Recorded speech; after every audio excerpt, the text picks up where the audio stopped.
Lafont dans le café. Thibaut Roland. Nous sommes tout à vous. Mon cher Guy, mon cher Philippe, ce n'est un secret pour personne. Je voulais consacrer ce billet matinal à Guy Louzon, au grand, je dirais même à l'unique Guy Louzon. Mon but était simple, je veux dire par là que l'idée était suffisamment géniale que pour passer pour de la simplicité. Après un week-end où le coach israélien du Standard avait été attaqué par la presse de toutes parts, comme si Zemmour et Nolo avaient subitement été transférés à la DH et au soir, je voulais prendre tout le monde à contre-pied et réclamer que son contrat soit prolongé. Et oui, prolonger Guy Louzon, voilà le coup de Trafalgar que je voulais lancer. D'abord, je dois bien vous l'avouer, par intérêt personnel, introduit par mon ami Guy Vermeersch au sein du gratin du monde israélien, invité à tous les apéros urbains et aux soirées cinéma de Radio Judaïka, je ne voulais pas prendre le risque de compromettre mon avenir personnel et de me brouiller avec Israël après avoir passé des mois à faire croire à tous ces gars que j'étais issu d'une grande famille de résistants, alors que mes deux arrière-grands-pères étaient juste des planqués de première qui avaient refilé leurs femmes à l'occupant. Pas question donc d'enfoncer Guy Louzon au moment même où un poste de consultant foot pour la télé israélienne s'offrait à moi. C'était une question de bon droit.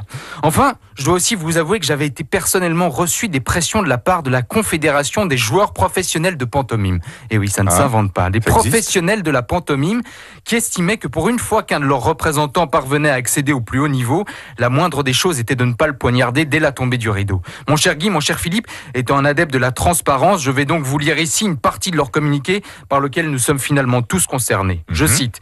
Monsieur Guy Louzon a rendu ses lettres de noblesse au théâtre de rue. Il est à ce jour le seul entraîneur à avoir réussi à gesticuler davantage pendant une partie que je le miliquais en une émission télé. Et ce, nous tenons à le préciser, sans le moindre rail de coke ni verre de whisky. Entre parenthèses, ces tests médicaux sont là pour en attester et le témoignage de son ami Guy Vermeersch aussi. C'est pourquoi les professionnels de la pantomime exigent de la part des supporters, de la presse et de la direction du Standard davantage de respect à son égard. Voilà, je vous avoue que la puissance de ce lobby a créé chez moi un espèce de smoothie émotionnel où se mélangeait la peur et la reconnaissance d'un vrai génie. Mais ce n'est pas ça qui m'a finalement décidé à demander ce matin officiellement à la direction du Standard une prolongation de contrat pour Guy Louzon. Mon cher Guy, mon cher Philippe, moi qui ai toujours été un fervent partisan de la discrimination positive et de l'intégration du handicap, je ne peux pas accepter que le monde du football puisse se soustraire à cette loi. Tout le monde fait des efforts pour intégrer la différence. Et je dis bien tout le monde. DH Radio a confié l'animation de sa matinale à un ancien travelot. Notre futur gouvernement de suédois va continuer à favoriser l'intégration sociale de l'obésité en offrant à Maggie le 16 rue de la Loi. Et le monde du football, lui, ne serait pas capable de surmonter le handicap tactique de Guy Louzon et de l'accepter. Mais dans quel monde vivons-nous, monsieur ? L'intolérance est-elle à ce point la matrice de nos mentalités ? Alors je sais que je prêche sans doute comme un combattant du Hamas dans le désert de Gaza, mais il n'est pas trop tard pour changer d'avis. Mon cher Guy, mon cher Louzon, sache que mon soutien est inconditionnel pour toi, mais s'il te plaît, comme c'est un peu chaud pour l'instant, évite de faire des conneries jeudi en Europa League.